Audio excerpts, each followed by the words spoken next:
अरे भाई क्या हो गया है आप लोगों की आवाज को? तेलंगाना के निजाम को बदलना है या नहीं बदलना है? जोर से बोलो, बदलना है या नहीं बदलना है? तो मेरे साथ दोनों हाथ उठाइए, परिवर्तन के संकल्प की मुट्ठी बींचिए और प्रचंड आवाज से बोलिए, भारत माता की, भारत माता की। मंच पर उपस्थित भारतीय जनता पार्टी के प्रदेश अध्यक्ष श्रीमान बंदी संजय कुमार जी, हमारे प्रभारी और राष्ट्रीय महासचिव श्री तरुण चुग जी, मेरे मित्र और केंद्र के पर्यटन और सांस्कृतिक मंत्री भाई किशन रेड्डी जी, भारतीय जनता पार्टी की राष्ट्रीय उपाध्यक्ष बहन डीके अरुणा जी, डॉक्टर के लक्ष्मण जी, हमारे वरिष्ठ नेता तेलंगाना के ही श्री पी मुरलीधर राव जी, श्रीमान सुधाकर रेड्डी जी, श्री जितेंद्र रेड्डी जी, श्रीमती विजया शांति जी, श्री अटेला राजेंद्र जी, श्री टी राजा सिंह जी, श्री धर्मपुरी अरविंद जी, डॉक्टर जी मनोहर रेड्डी जी, और आज परिवर्तन की इस प्रचंड सभा के अंदर आए हुए प्यारे भाइयों बहनों माताओं और मेरे जिगर के टुकड़े जैसे युवा मित्रों, आज मैं कई दिनों से हमारी यात्रा को फॉलो कर रहा हूं। मैंने अभी पंडित संजय कुमार जी का भाषण सुना, मुझे लगा कि मुझे आने की कोई जरूरत नहीं है, केसीआर को हटाने के लिए संजय कुमार अकेला काफी है। भाइयों बहनों, ये यात्रा एक पार्टी को निकाल कर दूसरी पार्टी को बिठाने की यात्रा नहीं है। ये यात्रा किसी को मुख्यमंत्री बनाने की यात्रा नहीं है। ये यात्रा कोई राज्य के अंदर भारतीय जनता पार्टी की सरकार बनाने की यात्रा नहीं है। ये जो यात्रा है, ये तेलंगाना के दलित, आदिवासी, पिछड़ा वर्ग के लोग, किसान, महिला और युवा के कल्याण की यात्रा है। ये यात्रा हैदराबाद के निजाम को बदलने की यात्रा है। आप समझ रहे हैं ना मैं क्या कह रहा हूं? तेलंगाना में निजाम बदलना है या नहीं बदलना है? जोर से बोलिए, बदलना है या नहीं बदलना है? ये यात्रा उनको श्रद्धांजलि की यात्रा है जिन्होंने रजाकारों से अपने तेलंगाना राष्ट्र को मुक्त कराकर भारत मां के आंचल में लाने का काम किया था। ये यात्रा उनके खिलाफ है जो आज भी रजाकारों के प्रतिनिधि की गोदी में बैठे हैं, उनके खिलाफ। ये यात्रा उस मानसिकता के खिलाफ है जो परिवारवाद को चलाती है। मेरे बाद मेरा बेटा, बेटा न बने तो बेटी, ये बात लोकतंत्र के अंदर जो प्रस्तावित करना चाहते हैं, इसके खिलाफ ये यात्रा है। ये यात्रा अरबों खरबों का भ्रष्टाचार करने वाली टीआरएस पार्टी को उखाड़ कर फेंकने की यात्रा है। ये यात्रा दलितों और आदिवासियों के साथ वादा खिलाफी करने वाली टीआरएस पार्टी को उखाड़ फेंकने की यात्रा है। और ये यात्रा तेलंगाना विमोचना दिन को मनाने का वादा कर मजलिस के डर से डर जाने वाले मुख्यमंत्री चंद्रशेखर राव को उखाड़कर फेंकने की ये यात्रा है मित्रों। और इसीलिए मैं यात्रा के अंदर आया हूं। मैं जब यहां आया हूं तब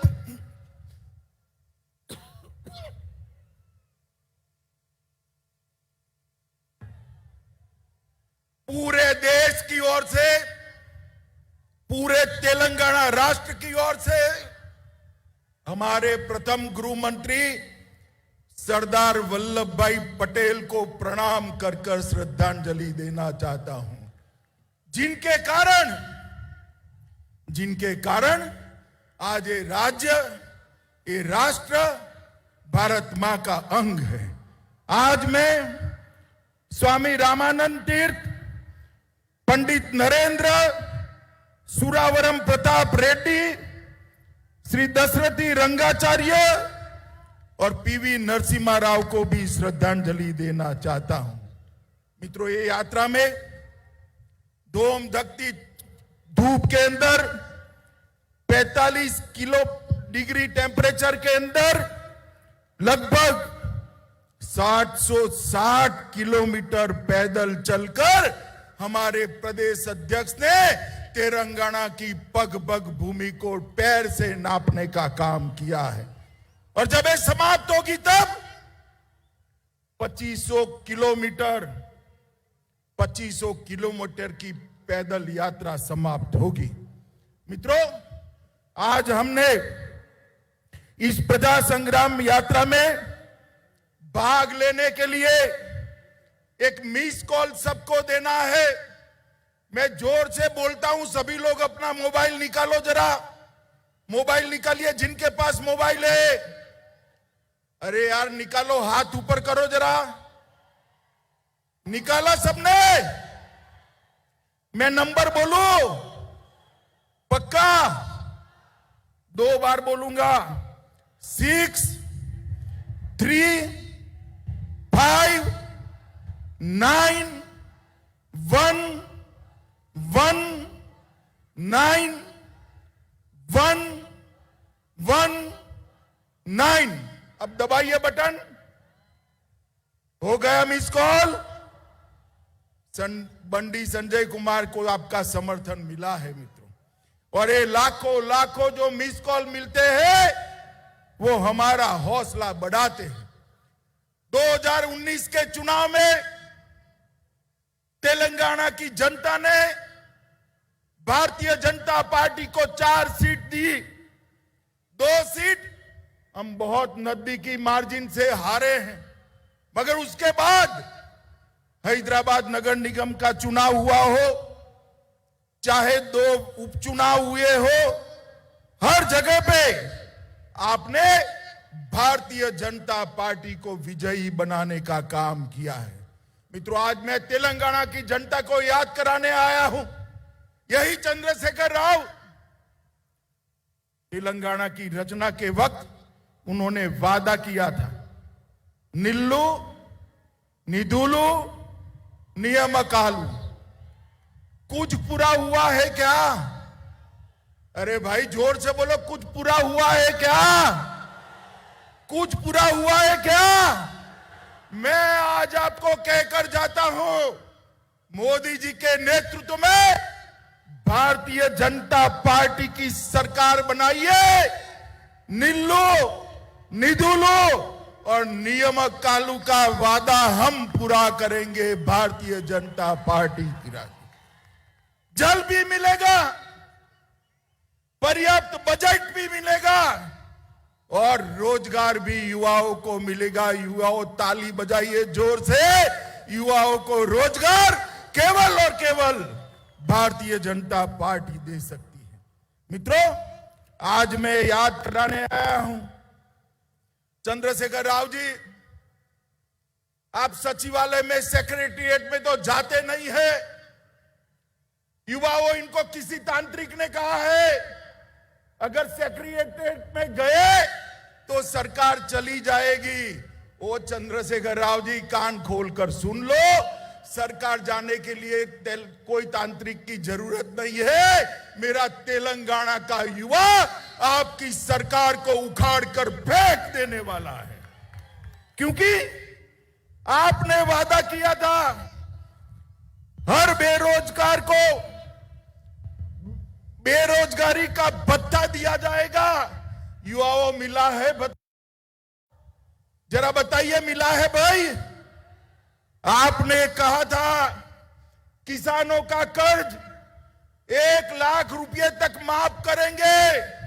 कोई किसानों का कर्ज माफ नहीं हुआ। और सुपर स्पेशलिटी अस्पताल बनाना था, कुछ नहीं बना है। आपने वादा किया था 2 बेडरूम का हाउस देंगे। अरे 2 बेडरूम छोड़ो, प्रधानमंत्री हाउसिंग योजना को भी आप जमीन पर नहीं। आपने कहा था दलित भाइयों के लिए 50,000 करोड़ का बजट देंगे। चंद्रशेखर राव जी, कहां है वो बजट? आज मेरे तेलंगाना के दलित भाई आपके वादे के लिए पूछ रहे हैं। हर एससी हर एसटी को 3 एकड़ भूमि देनी थी। 3 एकड़ क्या, 30 सेंटीमीटर भूमि भी आपने नहीं दी है। आपका वादा आज आपको याद कराने के लिए मैं आया हूं। बीसी कल्याण के लिए, पिछड़ा वर्ग बैकवर्ड क्लास के लिए हर साल 1,000 करोड़ देना था। जरा 100 करोड़ भी दिया हो तो आप हिसाब किताब कल की प्रेस कॉन्फ्रेंस में करिएगा। शिक्षकों की भर्ती, प्राध्यापकों की भर्ती आप शायद भूल ही गए हैं। हैदराबाद में 4 सुपर स्पेशलिटी अस्पताल बनाना था, वो भी नहीं बने। उल्टा उस्मानिया और गांधी अस्पताल की हालत आपने खस्ता हालत कर दी। आपने कहा था 73वें संशोधन को लागू कर पंच सरपंच को अधिकार देंगे, मगर आपको लगता है कि पंच सरपंच का मतलब बेटा और बेटी होता है। आपने आपके बेटे और बेटी को अधिकार दिया, पंच सरपंच अधिकार देने से आप भूल गए हैं। मित्रों, इस तरह से वो एक भी वादा पूरा नहीं कर पाए। मैंने मेरे जीवन में 13 साल का था तब से सार्वजनिक जीवन में हूं। 57 साल हो गए। मेरे जीवन में इतनी निकम्मी और भ्रष्टाचारी सरकार मैंने मेरे जीवन में नहीं देखी है। मित्रों, ये निकम्मी और भ्रष्टाचारी सरकार है। तेलंगाना का युवा आगे आए, भारतीय जनता पार्टी के साथ जुड़े और उखाड़ कर फेंक दो इस सरकार को, तब जाकर आगे किसी को भी मालूम पड़ेगा वादा खिलाफी नहीं कर सकते। मित्रों, लोगों का ध्यान भटकाने के लिए सरकार बॉइल चावल नहीं खरीदती है। चंद्रशेखर राव जी, पूरी दुनिया को आप उल्टा पुल्टा समझा लोगे क्या? तेलंगाना की जनता बहुत अच्छे से जानती है, नरेंद्र मोदी सरकार आने से पहले चावल का समर्थन मूल्य 1340 रुपये था। इसको बढ़ाकर मोदी सरकार ने 1940 रुपया किया है और 11 करोड़ छोटे किसानों को हर साल 6,000 रुपया दिया है। बॉइल चावल का जहां तक सवाल है, मैं आपको नियम समझाने आया हूं। आप भारत सरकार को दोषी मत बनाइए। चाहे बाजरा हो, जुवार हो, का हो, रागी हो, गेहूं और चावल के अलावे जितने पेरिफेरल क्रॉप है वो राज्य सरकारें खरीदती। बॉइल चावल को खरीदने की जिम्मेदारी भी आपकी है और आपको से नहीं बनता है। इस्तीफा दे दीजिए। भारतीय जनता पार्टी की सरकार बनेगी तब 1-1 किलो बॉइल चावल हम किसानों का हमारी राज्य सरकार खरीदेगी। आप खरीदना नहीं चाहते हो और आरोप मोदी जी पर डालते हो। मोदी जी ने अनेक काम तेलंगाना के लिए किए हैं। मित्रों, ये सरकार मोदी जी की योजनाओं के नाम बदलने के अलावे कुछ नहीं करती। मोदी जी ने समग्र शिक्षा अभियान करा, उन्होंने वही योजना को मोदी जी के ही पैसे से मना उरू मना बड़ी कर आज उसका चेहरा बदलकर अपना फोटो चिपकाकर, अपने बेटे का फोटो चिपकाकर तेलंगाना के लोगों के सामने रखा है। क्या तेलंगाना के लोग नहीं जानते? वो जानते हैं ये पैसा नरेंद्र मोदी जी ने भेजा है। 18,000 करोड़ रुपया नरेंद्र मोदी सरकार ने मनरेगा के लिए भेजा। आपने उसको हरिधर्म कार्यक्रम का नाम देकर आपकी और आपके बेटे की फोटो चिपका दी। तेलंगाना की जनता नहीं जानती है ये हरिधर्म कार्यक्रम आपका नहीं है, ये हरिधर्म कार्यक्रम हमारे नेता और देश के प्रधानमंत्री नरेंद्र मोदी का है। मित्रों, प्रधानमंत्री आवास योजना उसका भी नाम बदला, नाम बदलकर मकान तो दे, मकान भी नहीं दे पाए। मित्रों, आज मैं एक बात बड़ी संवेदनशीलता के साथ कहने आया। भारतीय जनता पार्टी का अपने विचारों और अपनी आइडियोलॉजी को लेकर तेलंगाना राष्ट्र की जनता के सामने जाए। हमारे कार्यकर्ताओं की दिन दहाड़े हत्या हो रही है। मुझे बताओ भाइयों, बहनों, माताओं, युवाओं, आप इससे सहमत हो क्या? जोर से बोलो, सहमत हो क्या? जोर से बोलो, सहमत हो क्या? ये चंद्रशेखर राव तेलंगाना को बंगाल बनाना चाहता है। आप बनाने दोगे क्या? बनाने दोगे क्या? बनाने दोगे क्या? भाइयों बहनों, उनको रोकना पड़ेगा। मैं आज भारतीय जनता पार्टी के सब कार्यकर्ता के कंधे पर हाथ रखकर कहता हूं, यहां बोल कर जाता हूं, साई गणेश को जो आत्महत्या करनी पड़ी है, हम सुनिश्चित करेंगे कि साई गणेश के हत्यारों को सजा दिलाई जाए, जेल के सलाखों के पीछे डाल दिया जाए। कब तक बचोगे? कितने साल बचोगे? एक दिन तो चुनाव के मैदान में आना ही है। और चंद्रशेखर राव जी, मैं आज कहकर जाता हूं, हर रोज 5 स्टार फार्म हाउस में बैठकर योजना आते हो कि चुनाव जल्दी करा देंगे, जल्दी करा देंगे। अरे जल्दी क्या, कल करा दो। भारतीय जनता पार्टी तैयार बैठी है। हार आपकी हार सामने की दीवार पर लिखी हुई सी निश्चित मैं पढ़ पाता हूं। मित्रों, भारतीय जनता पार्टी ने तैयार रहना चाहिए। मित्रों, आप मुझे बताओ, मोदी जी ने कश्मीर से धारा 370 हटाई, अच्छा किया या बुरा किया? अरे जोर से बोलो, उसको सुनाई पड़े ऐसे। ये मजलिस वालों के डर से चंद्रशेखर राव धारा 370 हटाने का विरोध करते थे। करना चाहिए क्या? करना चाहिए क्या?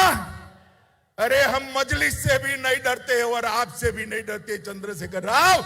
मोदी जी ने 5 अगस्त 2019 को धारा 70 को उखाड़ कर फेंक दिया और आज कश्मीर भारत माता का अभिन्न अंग बना हुआ है।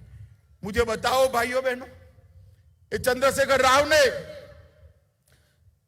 जब आंदोलन चल रहा था, तेलंगाना विमोचन दिन मनाने का वादा किया था या नहीं किया था? जोर से बोलो, किया था या नहीं किया था? मनाया क्या? मनाया? मनाएंगे भी नहीं, क्योंकि मजलिस से डरते हैं। वो मजलिस की गोदी में बैठे हुए, गोदी में। मगर युवाओं, आप में दम है, आप में जोश है, आप में ताकत है। मजलिस और चंद्रशेखर राव दोनों को एक साथ उखाड़ कर फेंक दीजिए। हम तेलंगाना विमोचन दिन मनाएंगे, हम किसी से नहीं डरते। भारतीय जनता पार्टी मानती है कि निजाम और रजाकारों के अत्याचार से जिस दिन तेलंगाना को मुक्ति मिली, वो दिन न केवल तेलंगाना, न केवल निजाम का शासन कर्नाटक और महाराष्ट्र, पूरे देश के लिए ऐतिहासिक दिन है मित्रों, पूरे देश के लिए ऐतिहासिक दिन। और ये मनाने का काम हम करेंगे मित्रों। ये टीआरएस की सरकार का निशान क्या है? गाड़ी है ना? गाड़ी है या नहीं है? मोटर है या नहीं है? अरे समझ रहे हो या नहीं समझ रहे हो? है ना? गाड़ी का स्टीयरिंग मालिक के हाथ में होता है या ड्राइवर के हाथ में होता है ना? हाँ या ना बोलो भाई, होता है ना? मगर ये टीआरएस की गाड़ी का स्टीयरिंग ओवैसी के हाथ में है। आपको मंजूर है? आपको मंजूर है ऐसी सरकार? तो ये सरकार बदलने के लिए हमें संघर्ष यात्रा लेकर निकले हैं मित्रों। केसीआर ने पूरे राज्य को कर्ज में डुबा कर रखा है और कहते हैं कि हमें और कर्जा चाहिए। क्यों भाई? बेटे बेटी की भलाई के लिए। न जाने कितने स्कैम आपने किए हैं, मगर आपका पेट अभी भी नहीं भरता है। मित्रों, मैं आपको बताने आया हूं, तेलंगाना सरकार ने ढेर सारी केंद्रीय योजनाओं को इंप्लीमेंट नहीं किया है। मोदी जी ने देश के 60 करोड़ गरीबों के लिए आयुष्मान भारत योजना की है, मगर तेलंगाना राज्य उसका 100% अमल नहीं करता है। मुझे बताओ, तेलंगाना राष्ट्र के आदिवासी, गरीब, बैकवर्ड क्लास के लोगों को 5 लाख तक का आयुष्मान भारत का स्वास्थ्य का फायदा मिलना चाहिए या नहीं मिलना चाहिए? जोर से बोलो। ये रोक कर बैठे। प्रधानमंत्री फसल बीमा योजना ये रोक कर बैठे। प्रधानमंत्री आयुष्मान भारत योजना ये रोक कर बैठे हैं। प्रधानमंत्री मातृवंदना योजना ये रोक कर बैठे हैं। प्रधानमंत्री अन्न कल्याण योजना, पूरा अनाज मोदी जी प्रति व्यक्ति प्रति माह 2 साल से 5 किलो अनाज मुफ्त में भेज रहे हैं और 5 किलो अनाज 2 रुपये में भेज रहे हैं। उसके पर अपना और अपने बेटे बेटी का फोटा लगा दिया है। वो समझते हैं कि तेलंगाना के लोग जानते हैं, मगर उनको मालूम नहीं है। आपको अब सब पहचान चुके हैं।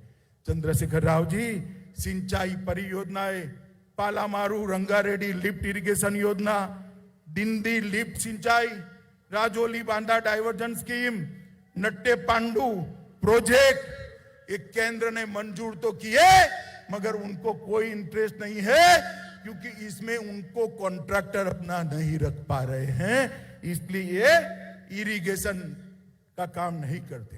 केंद्र सरकार ने हैदराबाद में एक साइंस सिटी दिया है, सिर्फ 25 एकड़ भूमि देनी है, मगर नहीं देते हैं।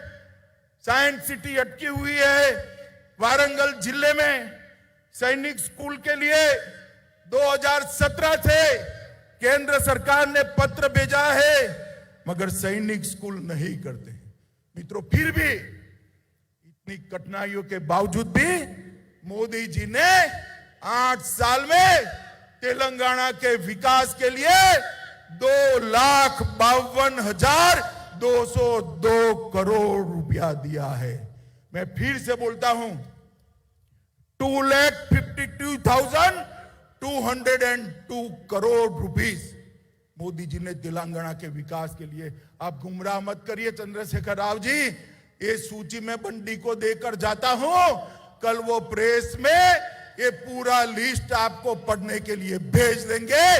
आने पाई का हिसाब है इसके अंदर, और मैं चैलेंज देकर जाता हूं, आपने क्या किया और हमने क्या दिया, इसका हिसाब तेलंगाना की जनता के सामने रखिएगा। रामागुंडम फर्टिलाइजर फैक्ट्री 6400 करोड़ रुपया मोदी जी ने दिया। राष्ट्रीय राजमार्गों को 5,000 किलोमीटर क्रॉस करा दिया। 4 लेन फ्लाईओवर 187 करोड़ रुपया दिया।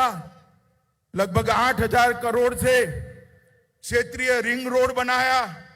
प्रधानमंत्री ग्रामीण सड़क योजना के तहत गांव के 2300 किलोमीटर के 1700 करोड़ रुपए के खर्च से रोड बनाए। रेलवे में हमने 4200 करोड़ रुपया खर्च किया और मिशन भगीरथ योजना के तहत 2500 करोड़ रुपया दिए। मित्रों, बहुत बड़ी सूची है, कल बंदी जी देंगे। मैं अंत में इतना ही कहना आया हूं मित्रों, आज मैं घोषणा कर जाता हूं कि भारतीय जनता पार्टी की एक सरकार चुनाव में बना दीजिए। चंद्रशेखर राव को ऐसा है कि हम चाल चलेंगे, चुनाव जल्दी करा देंगे। भैया चंद्रशेखर राव, हम भी चुनाव की ही राख दे दिख रहे, कल ही घोषणा कर दो। आप कल ही घोषणा कर दो। ये निश्चित है भारतीय जनता पार्टी की सरकार बनेगी और भारतीय जनता पार्टी की सरकार बनने के बाद 1-1 किलो बॉयल राइस हम परचेज भी करेंगे और किसानों को मदद भी करेंगे। इसके साथ साथ जो धर्म के आधार पर माइनॉरिटी का रिजर्वेशन करा है, जिसके कारण एससी, एसटी और ओबीसी के रिजर्वेशन में कटौती आपने की है, हम माइनॉरिटी के रिजर्वेशन को समाप्त कर एससी, एसटी और ओबीसी के रिजर्वेशन को बढ़ा देंगे। माताओं, भाइयों और बहनों, परिवारवादी सरकार, ये भ्रष्टाचारी सरकार, तंत्र मंत्र के आधार पर चलने वाली सरकार तेलंगाना का भला नहीं कर सकती। नरेंद्र मोदी जी, जिन्होंने पूरे देश के अंदर विकास की एक लहर फैलाई है, 8 साल के अंदर भारत का डंका पूरे विश्व के अंदर बजाने का काम हमारे नरेंद्र मोदी जी ने किया है, जिन्होंने भारत किया है, कोरोना के खिलाफ सफल लड़ाई लड़ी है, करोड़ों करोड़ों लोगों का टीकाकरण करा है, स्टार्टअप की शुरुआत की है, किसान, दलित और आदिवासियों के लिए, युवाओं के लिए ढेर सारे कार्यक्रम ले आए हैं। मोदी जी के नेतृत्व में यहां डबल डेकर सरकार बनानी है मित्रों। डबल डेकर सरकार समझ रहे हो ना? एक सरकार तो आपने बनाई है मोदी जी की, दूसरी बनाई है तेलंगाना में भारतीय जनता पार्टी की। ये दोनों सरकार बनाकर सुरक्षित और समृद्ध तेलंगाना का वादा हम पूरा करेंगे। तीसरे चरण जब यात्रा का शुरू हो, तब इससे भी 2 गुना बड़ी संख्या में हमारे प्रदेश अध्यक्ष का आप समर्थन करिए। मैं मेरी बात को समाप्त करता हूं। मेरे साथ जल्दी चुनाव करते हुए चंद्रशेखर राव को डर लगे, इतनी बड़ी आवाज से भारत माता का नारा लगाना है। मेरे साथ दोनों हाथ खड़े करिए, अंत तक सभी लोग खड़े करें, दोनों हाथ उठाइए, परिवर्तन के संकल्प की मुट्ठी बींचे और प्रचंड आवाज से बोलिए, भारत माता की, भारत माता की, भारत माता की।